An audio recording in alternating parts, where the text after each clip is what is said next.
Bonjour à tous et bienvenue dans cette nouvelle vidéo de la chaîne Think Holistic.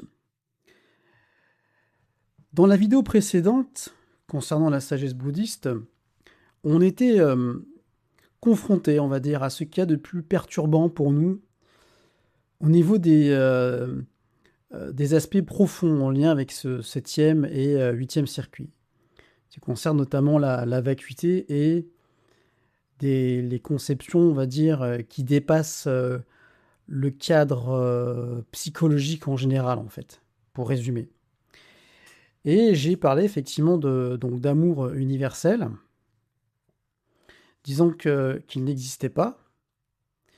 Or, vous pouvez effectivement trouver des traductions de méta, donc du terme méta et notamment Metta Sutta, comme étant, donc en pali, comme étant traduit par amour universel. Alors, là, vous allez me dire, mais il y a une contradiction en fait. D'un côté, tu dis que ça n'existe pas, et d'un côté, tu en reparles comme si, en fait, ça existait quand même. En fait, c'est un très bon exemple pour montrer à quel point notre langage, plutôt notre langue, pardon, le français, mais c'est également la même chose en anglais, est assez imprécis sur certains aspects, et notamment sur celui-ci. Il y a, dans par exemple le grec, vous avez quatre mots en fait pour désigner l'amour. Vous avez Eros, le désir, Philia, qui correspond plus à l'amitié et l'affection, Storge, qui correspond à l'amour familial naturel, et Agapé, qui correspond à l'amour inconditionnel désintéressé.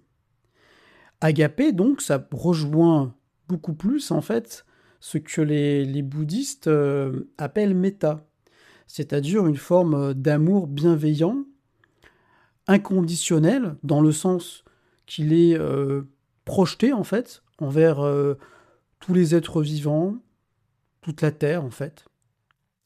Mais c'est un état d'être intérieur. On ne parle pas d'une énergie transcendantale. C'est ça la différence. Et donc, nommer amour universel comme étant l'expérience ultime ou une vérité ontologique sur l'univers, c'est-à-dire une vérité qui parle de la structure même en fait de ce qu'est la vie et l'univers, c'est une projection psychologique ou projection mentale. Parce qu'il y a nombre d'exemples en fait qui peuvent nous montrer que il n'y a pas vraiment, entre guillemets, de bienveillance de la vie, en fait, ou de l'univers envers les êtres individuels, quelque part. Et je sais que c'est assez troublant, en fait, parce qu'on a été donc habitué à autre chose vis-à-vis de ça. Donc l'amour universel comme énergie transcendante, comme presque comme vérité ultime ou comme matériau fondamental de dimension entre guillemets supérieure, c'est une projection mentale en fait. C'est une projection mentale. L'amour inconditionnel. Donc là, je rentre plus dans la dimension propre au quatrième circuit, justement, vous voyez. Donc l'idée d'être vraiment dans l'intelligence du cœur et de favoriser une société harmonieuse où eh bien, il y a une coopération, une empathie qui est là. Eh bien, donc, du coup, l'amour inconditionnel dans le sens intelligence du cœur, c'est exactement ça, en fait. C'est-à-dire que c'est un état d'être intérieur, mais qui est basé sur une forme de justesse aussi, sur une forme de perception juste, sur une forme aussi d'équanimité, et qui amène à ce que les bouddhistes appellent le karuna, c'est-à-dire la compassion, en fait. La compassion. Mais l'amour inconditionnel ne nous amène pas à devoir... Enfin, on ne peut pas aimer tout le monde comme on aime, je sais pas, quelqu'un, comme on aime son enfant, ou comme on aime son ou sa compagnon de vie, euh, comme on aime comme on aime un plat qu'on aime bien cuisiner. Vous voyez ce que je veux dire? Tout ça est corrélé à l'imprécision de notre vocabulaire, en fait. Et l'imprécision du mot amour. Et le fait que, eh bien, euh, on va dire, certaines démarches spirituelles ont amené un petit peu cette idée, enfin, ont transposé un état d'être comme étant une vérité universelle, en fait. Plutôt comme étant une énergie, plutôt, universelle, avec une entité propre. Dans le sanskrit et dans la Bhagavad Gita, vous avez un yoga qui s'appelle le yoga de la dévotion, donc le bhakti yoga. Et bhakti, ça correspond à l'amour envers une divinité. Et donc à la dévotion qu'on va vouer à cet amour. C'est un yoga. Donc yoga, je ferai une vidéo là-dessus parce que yoga, c'est pas uniquement la gymnosophie qu'on connaît en fait, hein. Dans le sens premier du terme, c'est la notion d'union, de retour sur soi-même, entre guillemets. Et donc ce bhakti yoga, il est entre guillemets il est un, un yoga simple par son essence et d'une bonté en fait, de quelque chose de très beau en fait, parce que il amène à une forme d'oubli de soi-même entre guillemets, dans la, la, la, la dévotion envers cette énergie divine, on va dire ça comme ça. Et différentes représentations, parce que il peut y avoir effectivement besoin. On a ce. En fait, il y a différents strates, il y a différents niveaux de compréhension par rapport à tout ça. Et ces niveaux, les bouddhistes en parlent, et on retrouve ça aussi dans le taoïsme et dans beaucoup de traditions.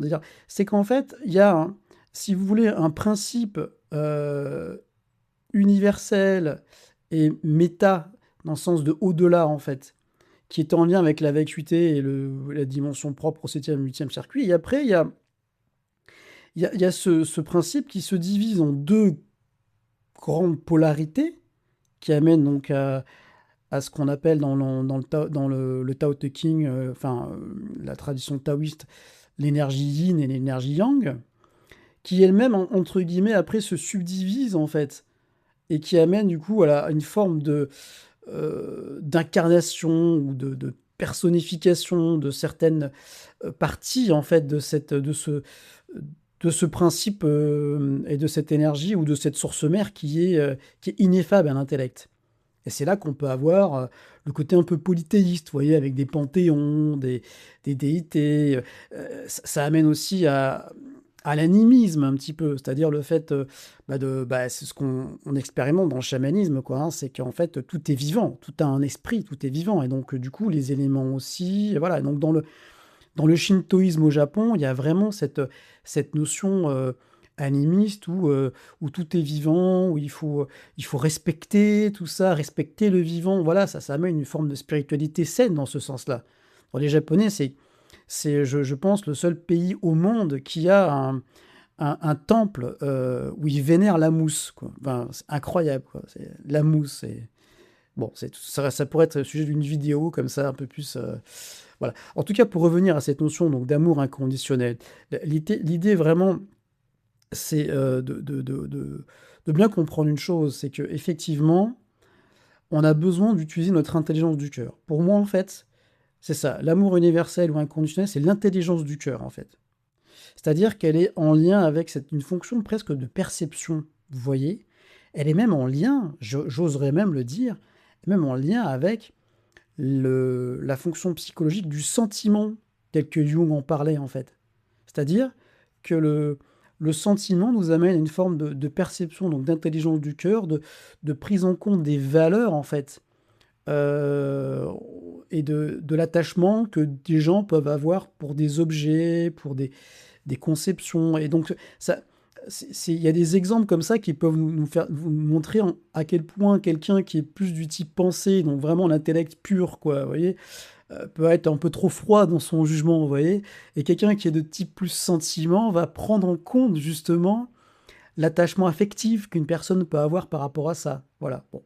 Et là, dans la vidéo précédente, j'étais peut-être plus dans ce type pensée à un moment, quoi, avec ce côté un peu, vous savez, là, c'était vraiment le côté, le cœur de l'expérience, quoi, du 7e et du 8e circuit, où justement, on est, il faut quand même faire face à une forme de réalité et de constatation par rapport à ça, ok?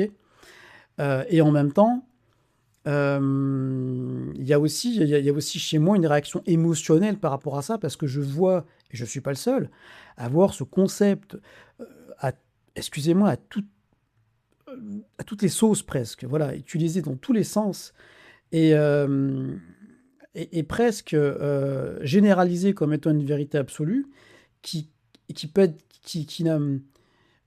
qui peut amener dans une forme presque pour moi de non-solution face à certains problèmes en fait. Et c'est ça qui, je pense, sur le fond un petit peu problématique. Et je fais référence notamment aussi à la série de vidéos là que j'ai commencé, que j'ai appelée Fausse Lumière, voilà, où j'ai expliqué certains concepts par rapport à tout ça. Et donc, ce que je veux dire, c'est que l'expérience que les gens ont vécue à travers ce qu'ils appellent donc cette lumière ou cet amour inconditionnel, elle est réelle. L'expérience est réelle et puis ça a fait du bien et les gens en ont eu besoin. Il y a une forme de, il y a eu une forme de catharsis à travers ça. Vous voyez, c'est-à-dire une forme de résolution de tension au niveau du psychisme et donc peut-être une forme de guérison intérieure par rapport à ça. Ok? Et, et ça, c'est tout à fait louable et peut-être qu'on en a effectivement besoin aujourd'hui dans notre société, encore une fois, parce qu'on s'est trop coupé, ben, on est trop coupé de l'intelligence du cœur, on n'est pas du tout dans la bienveillance et le Metta-sutta, comme ben, je lirai à la fin de la vidéo le Metta-sutta, comme ça, là, je pose un peu tout le contexte, et à la fin du coup, je relis le texte, et peut-être que ça nous amènera à une lecture un petit peu différente des choses. Mais pour en venir à cette expérience, on va dire, de guérison, de recherche de complétude, oui, elle peut prendre ce chemin-là, en fait. Et c'est pas étonnant, quelque part, ça fait sens, parce qu'on en a besoin. On a besoin, en fait, de retrouver ce contact avec l'archétype de la mère, d'accord? Et c'est, pour moi, je pense en parallèle avec vraiment cette dimension du premier circuit. Complètement. Le premier circuit, c'est vraiment le côté réconfortant, le côté rassurant, le côté enveloppant. Voilà, on a envie effectivement de redevenir un peu un petit bébé, quoi, où on était dorloté en fait. Bah, c'est exactement ça l'image. Mais ça, que certains en aient besoin, eh bien, très bien, qu'ils le vivent et qu'ils l'expérimentent.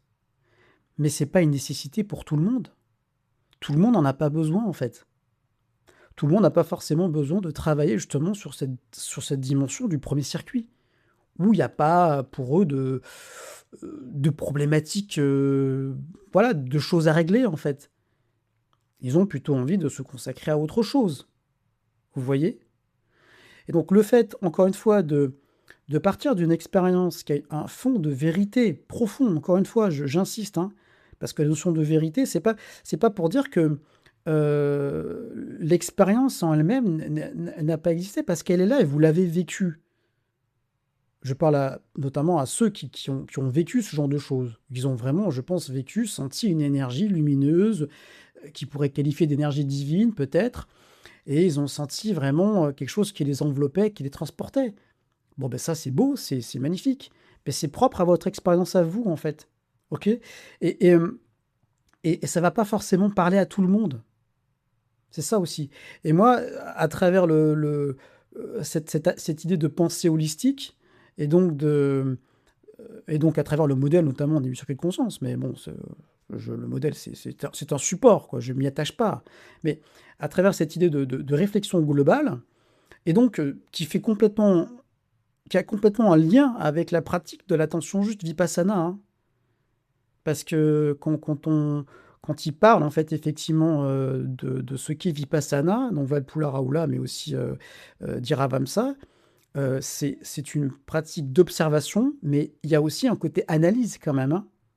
Donc je précise que les bouddhistes, effectivement, ils méditent, mais ils ne font pas que ça. Ils discutent aussi entre eux, il y a des récitations de textes du Bouddha, voilà, on fait circuler tous nos circuits, quoi, si je peux me permettre, pour faire un parallèle. Vous voyez ce que je veux dire? Bon, en tout cas, il y a cette idée effectivement de prendre les choses dans leur globalité, en fait, d'accord? Et de faire une différence entre le spécifique et le général. Et donc de faire une différence entre ce qui est de l'ordre de l'expérience subjective propre à un individu, qu'on expérimente notamment à travers le voyage chamanique, ok, où on va effectivement, il y a tout l'aspect dont j'ai pas encore abordé cette question dans cette chaîne, mais je vais commencer à en parler peut-être prochainement, on verra. Bon, tout l'aspect mort, renaissance symbolique, initiatique, c'est dans l'expérimentation de ce sixième circuit à travers le voyage chamanique, on est dans le côté symbolisme aussi. Symbolisme et, comment dire, expérience initiatique en fait. D'accord? Et dans l'expérience initiatique, il y a cette notion de transformation en fait de ce qu'on appelle l'individu. Voilà. Et l'idée, pour moi, en globalité de ces différents étapes de transformation, c'est de rééquilibrer, entre guillemets, de rééquilibrer le fonctionnement du psychisme en général, donc d'équilibrer, de fluidifier le fonctionnement de ce sixième circuit pour pouvoir tranquillement aller à un meilleur équilibre global. Voilà. Mais en soi, l'expérience propre à cette dimension-là, elle est, comment dire, elle est propre à chacun déjà, et il n'y a pas que ça en fait. C'est ça que je veux dire. Il n'y a pas que ça, il y a d'autres choses. Ok? Et donc, pour revenir à l'amour inconditionnel, c'est-à-dire à la bienveillance, à l'intelligence du cœur, il y a besoin de retrouver ça. Voilà. Et donc, je pense que d'un point de vue global, il y a un phénomène de compensation qui se met en place où où les gens sentent instinctivement qu'il faut, en fait, qu'il faut qu'on retourne à ça. Et fondamentalement parlant, je suis complètement en résonance avec ça, hein, vraiment. Et j'ai fait une vidéo notamment sur l'intelligence du cœur, sur la signification du why, sur le fait de l'intérêt de méditer en mettant donc nos deux mains jointes au niveau du cœur. C'est une pratique qu'on retrouve dans le Reiki, qui s'appelle la méditation Gasso, mais qu'on retrouve aussi dans le Qigong. Hein. Et c'est vraiment, et qu'on retrouve c'est un mudra aussi. Le mudra du recueil, moi je ne me souviens plus du nom exact, mais il y a quand même une forme d'universalité dans notre tradition indo-européenne autour de ce geste en fait. Pourquoi? Parce qu'en fait, ça canalise l'énergie au niveau du chakra de la zone du cœur, donc la zone médiane, et il y a un effet énergétique qui se met en place, et également aussi, bah, ouais, c'est aussi psychologique, quoi, voilà. Mais dans le sens psycho-énergétique. Bon, voilà. Et encore une fois, vous voyez, c'est compliqué, en fait. Vraiment, c'est compliqué d'avoir les mots justes, d'avoir le vocabulaire juste. Et c'est compliqué d'avoir de résumer ça de façon complètement synthétique. C'est très difficile, en fait. C'est pour ça que j'essaie de faire des vidéos assez courtes, mais je suis obligé d'en faire plusieurs, en fait, parce que je vais peut-être me focaliser sur un certain aspect dans une vidéo, mais 30 minutes, ça suffit pas. Et au bout d'un moment, nous, on a aussi, en tant qu'être humain, ce qu'on appelle une charge cognitive, c'est-à-dire une capacité quand même assez limitée, en fait, de traitement d'informations à l'instant T. Et il faut pouvoir laisser travailler l'inconscient un petit peu, laisser un peu reposer les choses. Donc c'est toujours un petit peu difficile de trouver le juste équilibre entre en donner suffisamment pour alimenter ça et ne pas trop dépasser non plus une certaine charge, en fait, presque intellectuelle, vous voyez, ou donc cognitive. Voilà. Donc en tout cas, l'idée, c'est que je pense à travers l'intelligence du cœur, il y a plusieurs choses. C'est-à-dire, il y a à la fois donc l'idée d'être bienveillant envers autrui, donc d'être dans une intelligence de compréhension, donc d'attention juste par rapport à l'autre, et d'empathie, c'est-à-dire de comprendre l'autre dans son contexte, dans son histoire, dans sa spécificité même d'individu. D'accord? Mais il n'y a pas il y a pas besoin de l'aimer en tant que tel, quoi. C'est juste de percevoir, c'est une forme de perception, en fait, sur le fond. Mais c'est une perception en lien avec un état d'être intérieur. Et cet état d'être intérieur, donc, qui tourne autour donc de cette intelligence du cœur. Et il faut savoir que dans nombre de traditions, le, le centre de, comment dire, le siège de l'âme, c'est pas la tête, c'est le cœur. Ok. Et je me rappelle d'une citation d'un livre de Carl Gustav Jung, dont je sais plus quel peuple oula, pardon, il avait rencontré, je pense, c'est les Pueblos. Mais alors là, franchement, là, j'aurais dû regarder avant, je m'en excuse, bon. Mais en gros, il dit, l'Indien me disait que les Occidentaux, enfin les Blancs, ils disent qu'ils pensent avec la tête. Mais nous, on pense qu'ils sont fous. C'est avec le cœur qu'on pense. Voilà. L'intelligence du cœur, c'est un peu ça. C'est la raison du cœur, en fait. Il y a un terme aussi, je pense, en Thaïlande. En Thaï, ils appellent ça, je ne sais plus exactement du mot, mais l'eau du cœur. Enfin, il y a, il y a une notion de oui, on a besoin de compassion, on a besoin de retrouver de l'empathie et juste de s'aimer les uns des autres, quoi. Je veux dire, mais euh, pas aimer dans tous les sens du terme, quoi. Juste de se percevoir, en fait, chacun dans notre globalité, quoi. C'est un petit peu le ICU, vous voyez, dans Avatar. Ouais, mais ouais, c'est vrai. Et, euh, et du coup, ça, effectivement, c'est très important. Et dans le bouddhisme, ils en parlent beaucoup parce que quand le Bouddha, il explique, enfin, il propose comment la société devrait être organisée et comment on devrait favoriser une forme d'harmonie, on a besoin de retrouver ça, de retrouver ce sens-là. Et nous, une des raisons pour laquelle je reviens sur cet état de souffrance permanent dans lequel cette société nous met quand même, hein. J'exagère un peu quand je dis ça, bien entendu, je fais ma propre généralisation, mais bon, c'est quand même assez réel, quoi. On va pas se mentir, hein. Et, et, et, et de, le fait de prendre en compte qu'il faut retrouver cette bienveillance envers autrui, cet amour donc universel, plutôt cette intelligence du cœur et cette compassion, c'est crucial en fait. C'est crucial. C'est crucial. Et là, on n'y est pas du tout, quoi. Voilà, ça c'est clair et net. Je terminerai après donc en lisant Metta Sutta, mais on n'est pas du tout.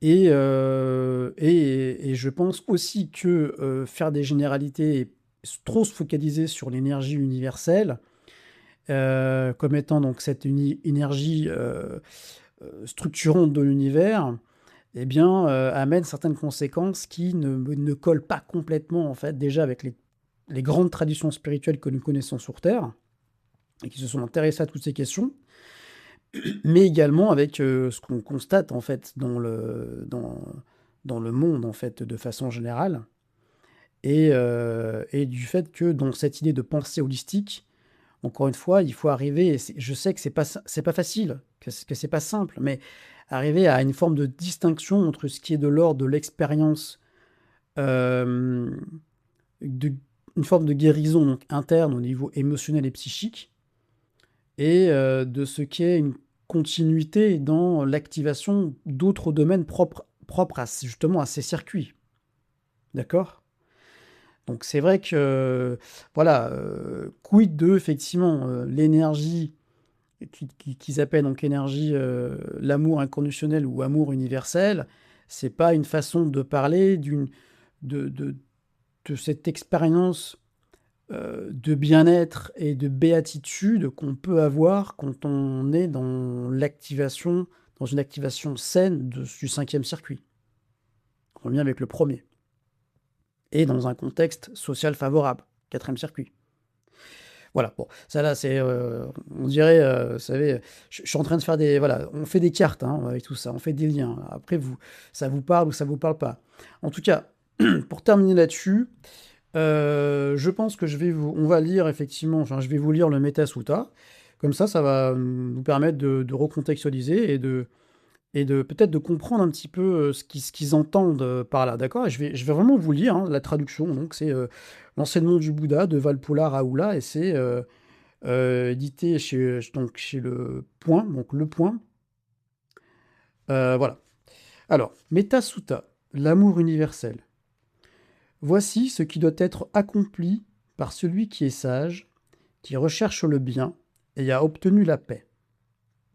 Qu'il soit appliqué, droit, parfaitement droit, docile, doux, humble, content, aisément satisfait, qui ne se laisse pas submerger par les affaires du monde, qui ne se charge pas du fardeau des richesses, que ses sens soient maîtrisés, qui soit sage, sans orgueil, et ne s'attache pas aux familles.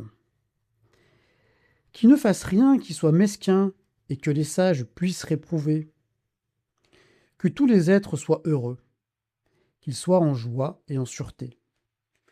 Toute chose qui est vivante, faible ou forte, longue, grande ou moyenne, courte ou petite, visible ou invisible, proche ou lointaine, née ou à naître, que tous ces êtres soient heureux. Que nul ne déçoive un autre, ni ne méprise aucun être, si peu que ce soit. Que nul, par colère ou par haine, ne souhaite de mal à un autre.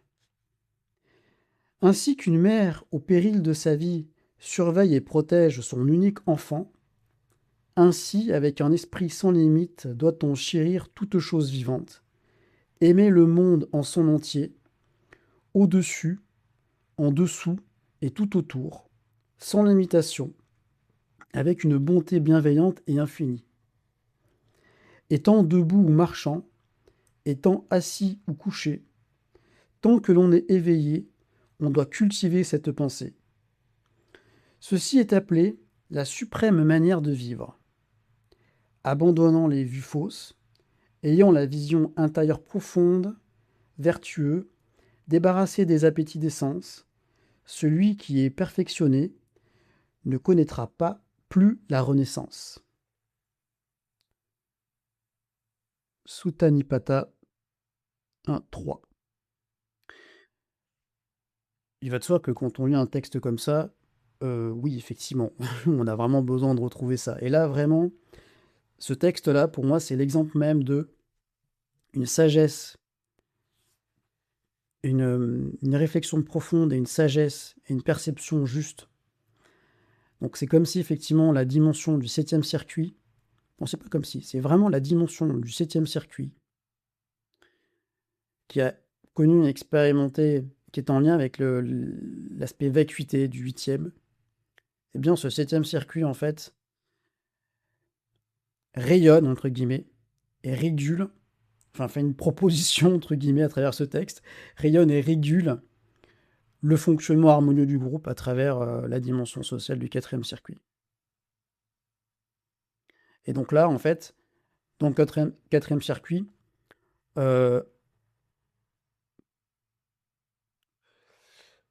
s'imprégnant de ce texte, quelque part, il se reprogramme, en fait. Et là, du coup, on comprend effectivement le fait qu'on a besoin de se connecter à ces dimensions supérieures, toujours pareil par rapport au circuit, pour pouvoir effectivement